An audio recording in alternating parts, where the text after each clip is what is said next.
Good evening students. हम लोग बात कर रहे थे स्फेरिकल पोलर कोऑर्डिनेट सिस्टम की। इससे पहले हमने आपको कार्टेशियन कोऑर्डिनेट सिस्टम बताया, जिसके बारे में हमने आपको क्या क्या चीज़ें बताई।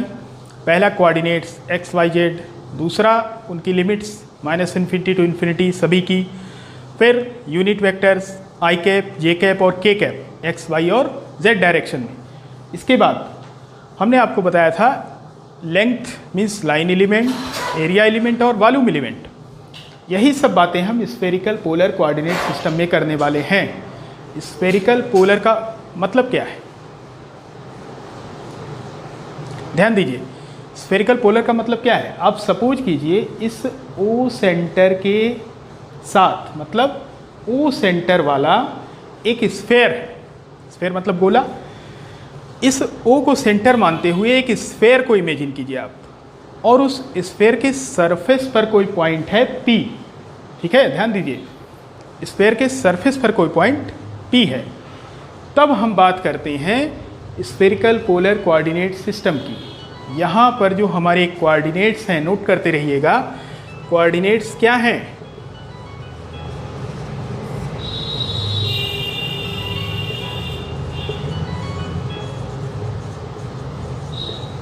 आर, थीटा और फाई। Q1 जो है वो R है, Q2 जो है वो थीटा है और Q3 जो है वो फाई है। कैसे? R, थीटा, फाई हैं क्या क्या, वो देखिएगा। इस O से हम अगर स्टार्ट करते हैं तो जैसा कि कार्टेशियन में बताया था, इस एक्सिस पे स्मॉल x चले, फिर उस एक्सिस के पैरेलल स्मॉल y चले, फिर इस एक्सिस के पैरेलल स्मॉल z चले, और हम कहाँ पहुँचे? P पर। तब उस पॉइंट का पोजीशन वेक्टर R वेक्टर होता है। ठीक, लेकिन यहाँ पर स्फेयर के सरफेस पर जो पॉइंट P है उसको सेंटर से मिला दीजिए। मीन्स P पॉइंट जो कि स्फेयर के सरफेस पर है उसको सेंटर से मिला दीजिए। OP वो हमारा R है। तो क्या हुआ, एक तरह से R रेडियस हो गई। मीन्स OP जो है वो R है। नोट करते चलिए, R, थीटा, फाई क्या क्या है? Q1, Q2, Q3 जो कि R, थीटा, फाई हैं। R क्या है? P पॉइंट को स्फेयर के सेंटर से मिला दीजिए, वो R है। तो जाहिर सी बात है R कभी भी चेंज नहीं होगा। आप समझ सकते हैं, R जैसा कि स्फेयर की रेडियस हो गई तो R कभी भी चेंज नहीं होगा। R समझ गए आप क्या है? थीटा क्या है, अब बात करते हैं। हमने मिलाया O से P को, O से P को मिलाया मतलब OP। इस OP का, ध्यान से सुनिएगा, थीटा क्या है? इस OP का Z एक्सिस से जो एंगल है, मीन्स Z डायरेक्शन और OP के बीच जो एंगल है, that is theta. Z direction और OP जो कि R है, फिक्स है, उसके बीच एंगल जो है वो थीटा है। ठीक, अब आपका काम ये है, इनकी लिमिट्स मैं बता देता हूँ, लेकिन इमेजिन करिए और सोचिए कि इनकी लिमिट्स क्या हो सकती हैं। अब बात करते हैं फाई की। ये मैं मिटा रहा हूँ, आप नोट करते रहिएगा। Q1, Q2 और Q3 क्या है? R, थीटा और फाई। R क्या है? सरफेस पर जो पॉइंट P है उसको सेंटर से मिलाया, वो R है। जाहिर सी बात है वो फिक्स रहेगा। तो OP है हमारा R। अब थीटा क्या है? थीटा है OP और Z डायरेक्शन के बीच एंगल।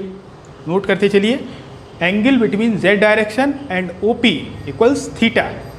फाई क्या है? फाई जो है, सुनिएगा, फाई क्या है, पहले हम बात करें प्रोजेक्शन की। आपको हमने प्रोजेक्शन बताया भी था कि इस लाइन का, अगर इस लाइन पे प्रोजेक्शन निकालना है तो इस लाइन के दोनों ही एंड्स से इस लाइन पे परपेंडिकुलर ड्रा कर दीजिए। ये और ये दोनों ही परपेंडिकुलर हैं। ये जो लेंथ बनेगी वो इस लाइन का इस लाइन पे प्रोजेक्शन कहलाएगा। ठीक उसी तरह अगर हम OP का प्रोजेक्शन XY प्लेन में निकालना चाह रहे हैं, XY प्लेन कौन सा? ये वाला XY प्लेन। इसमें प्रोजेक्शन लेना चाह रहे हैं OP का, वो कैसे निकलेगा? O और P, ध्यान से सुने आप, O और P दोनों से XY प्लेन पे परपेंडिकुलर ड्रा कर दीजिए। तो O तो XY प्लेन में ही है, तो परपेंडिकुलर का क्या मतलब है? O तो O ही रहेगा। P से हमने XY प्लेन पे परपेंडिकुलर ड्रा किया है, ध्यान दीजिए वो M पे मिला है। तो जो OM हो गया वो क्या है? Projection of OP in XY plane. Projection of OP on XY plane. अब हम बताते हैं फाई क्या है। फाई जो है ओपी के एक्स वाई प्लेन में प्रोजेक्शन और एक्स एक्सिस के बीच एंगल है। ध्यान दीजिए, इस ओपी का एक्स वाई प्लेन में प्रोजेक्शन ये निकला और एक्स एक्सिस हमारी ये है, इसके बीच एंगल फाई। फिर से सुन लीजिए, आर क्या है, सरफेस पर जो पॉइंट है स्फेयर के सरफेस पे, उसको सेंटर से मिला दीजिए। एक तरह से रेडियस कह सकते हैं स्फेयर की, जो कि फिक्स रहेगी, मतलब OP is equal to r, जो हमारा पहला कोऑर्डिनेट है Q1। थीटा क्या है, OP और जेड एक्सिस के बीच एंगल, वो थीटा है। फाई क्या है, OP का जो प्रोजेक्शन है OM एक्स वाई प्लेन में, उसके और एक्स एक्सिस के बीच एंगल, वो हमारा फाई है। अब आपको सोचना है, ये आपके लिए कार्य है कि इनकी लिमिट्स क्या हैं। आर की लिमिट क्या है, थीटा की क्या है और फाई की क्या है। मैं यहाँ लिखे दे रहा हूँ, लेकिन उस पर विचार आपको करना है। आर की लिमिट 0 टू इन्फिनिटी, थीटा की 0 टू पाई और फाई की 0 to 2 pi, 0 to infinity. R की लिमिट 0 टू इन्फिनिटी, थीटा की 0 टू पाई और फाई की 0 टू 2 पाई। और एक और चीज़ आपको अपने आप से सोचनी है कि अगर हेमी स्फेयर को हम कंसीडर कर लें, स्फेयर को ना कंसीडर करके हेमी स्फेयर को कंसीडर करते हैं, तब इन लिमिट्स में क्या चेंज आएगा, कौन सी चेंज होगी, कौन सी नहीं चेंज होगी, ये आप सोचिएगा और कमेंट करके बताइएगा। कुछ प्रॉब्लम आती तो मैं बताऊंगा। तो फिलहाल यहाँ पर आर की लिमिट 0 टू इन्फिनिटी, थीटा की 0 टू पाई, फाई की 0 टू 2 पाई। तो हमने आपको पहली चीज़ बता दी, coordinates r theta phi, Q1 r है, Q2 थीटा है, Q3 फाई है। अब बात करते हैं यूनिट वेक्टर्स। तो जाहिर सी बात है, आर डायरेक्शन में जो यूनिट वेक्टर है वो आर कैप, थीटा की डायरेक्शन में थीटा कैप और तीसरा जो है वो phi cap. R cap, theta cap, phi cap, इनके बीच के जो रिलेशन है वो आई जे के की ही तरह होते हैं। थोड़ा सा मैं बताया दे रहा हूँ, r dot r that is 1, इसी तरह से theta dot theta, phi dot phi is equal to 1, r dot r, theta dot theta और phi dot phi 1। R cross theta जब आप करेंगे तो वो फाई आएगा। R theta phi, I J K, इस तरह से साइक्लिक ऑर्डर में चलता रहता है। तो चूंकि आई जे के की ही तरह है, तो इसलिए मैं इसको बताना ज़रूरी नहीं समझता, आप अपने आप से कर सकते हैं। तो लिमिट्स हो गई कोऑर्डिनेट्स की, कोऑर्डिनेट के बारे में जानकारी हो गई, यूनिट वेक्टर के बारे में जानकारी हो गई, आर थीटा और फाई, U1 U2 और U3। ये सिंबल्स याद रखिए क्योंकि आगे इनको यूज़ करने वाले हैं। अब बात करते हैं लाइन एलिमेंट।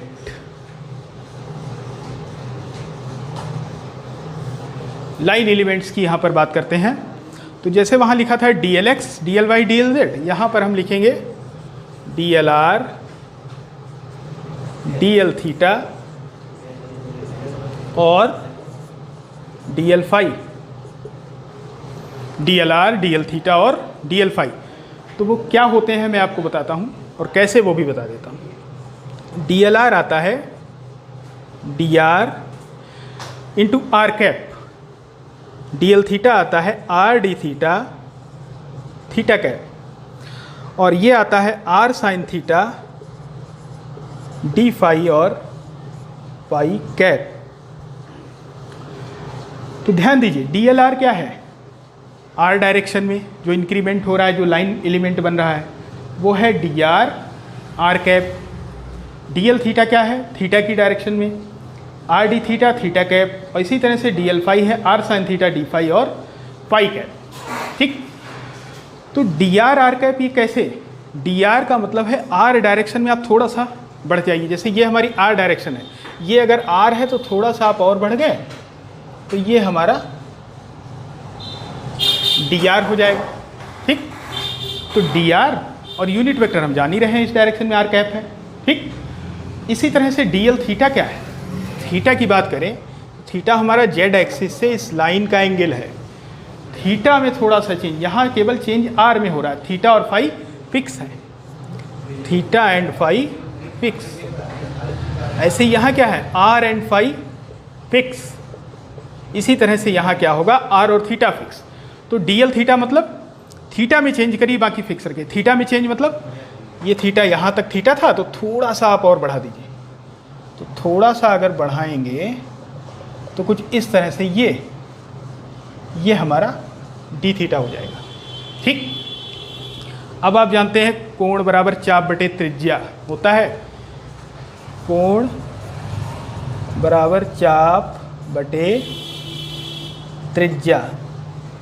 यहाँ से चाप निकालें तो कोण गुणे त्रिज्या।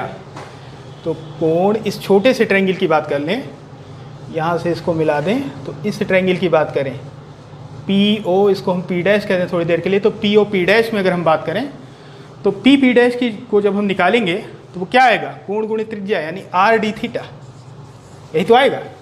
वही चीज़ हमने यहाँ लिखी है, आर डी थीटा, और थीटा की डायरेक्शन में तो थीटा कैप। ठीक, फिर से देख लीजिए, थीटा यहाँ से यहाँ तक है, थोड़ा सा हमने थीटा को बढ़ाया, that is D theta. Theta में थोड़ा सा जो चेंज हुआ वो डी थीटा है।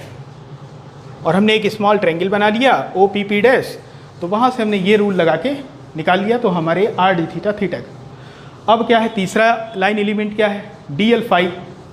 अब फाई में चेंज करो, बाकी मत चेंज होने दो। तो ये है फाई में चेंज। फाई चूँकि इतना है तो थोड़ा सा अगर आप फाई बढ़ाओगे तो कुछ ऐसे कहीं आओगे, ऐसे, ये चीज़।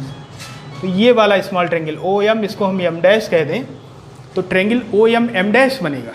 ठीक, तो इसमें अगर आप निकालना चाहें डी एल फाई, मतलब ये वाला अगर आर का आप निकालना चाहें तो एंगल इंटू रेडियस, ये हमारा एंगल बनेगा डी फाई इंटू रेडियस हमारी R sine theta. R sine theta कैसे आई अभी बताते हैं। तो R sine theta into D phi, कोण इंटू त्रिज्या, R sine theta D phi, और यूनिट वेक्टर फाई कैप हो जाएगा। तो नोट कर लें आप, डी एल आर वेक्टर होगा D R into R cap, D L theta vector R D theta into theta cap, और D L phi vector is equal to R sine theta D phi into phi cap. अब बात करते हैं Cartesian और spherical polar में क्या relation है, उसकी बात कर लेते हैं। इसको आप नोट कर लें, d are are cap, r D theta theta cap, और r sine theta D phi phi cap.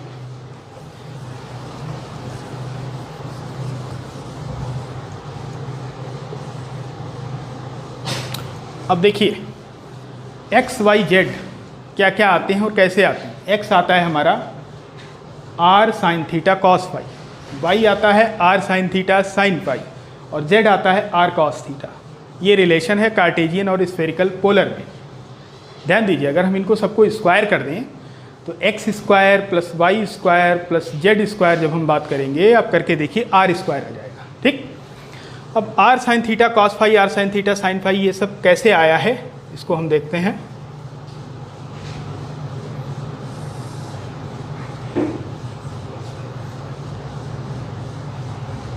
हमारे पास जो फिगर था वो कुछ इस तरह से,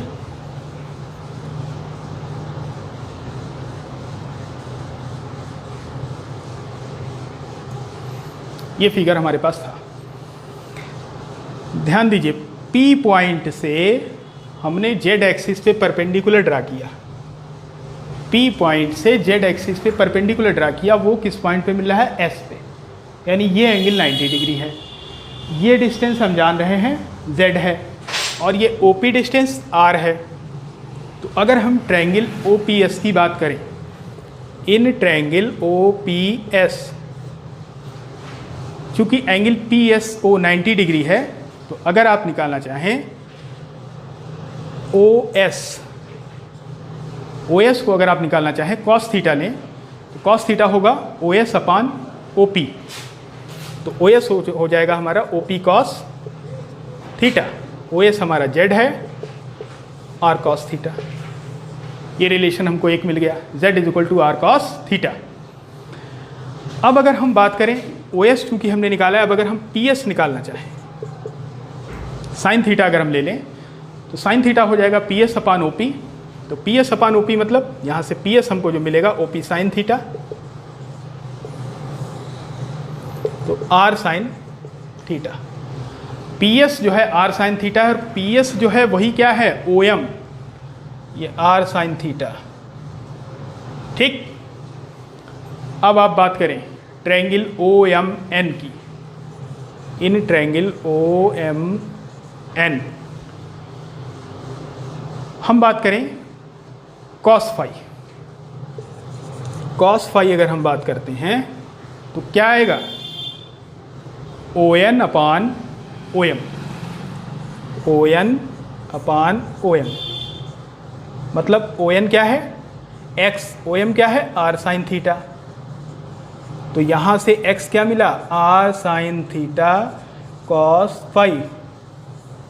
ये एंगल 90 डिग्री है, तो कॉस फाई लेंगे तो ओ एन अपान ओ एम, जिससे हमें क्या मिला, O N is equal to, sorry हाँ, कॉस फाई लिया x upon R sine theta, O N upon O M X upon R sine theta. तो x अगर हम निकालना चाहें तो R sine theta cos phi.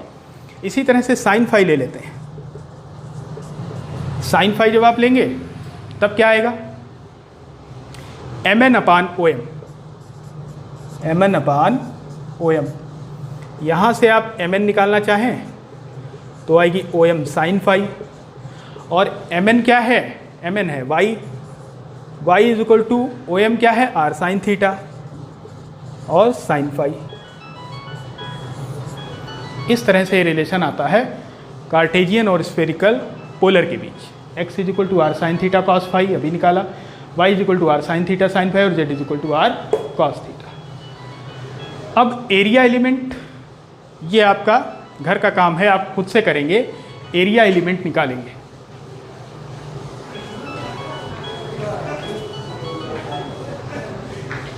Area elements,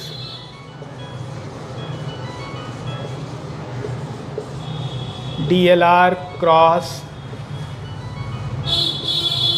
D L theta, कुछ इस तरह से आप निकालेंगे। D L are cross D L theta, इसी तरह से और भी जैसे कार्टेशियन में बताया था वैसे ही करके आप एरिया एलिमेंट्स अपने आप निकालेंगे। हम वॉल्यूम एलिमेंट बता देते हैं आपको। वॉल्यूम एलिमेंट जब निकालेंगे तो D L R dot D L theta cross D L phi. D L R क्या है, डी आर आर कैप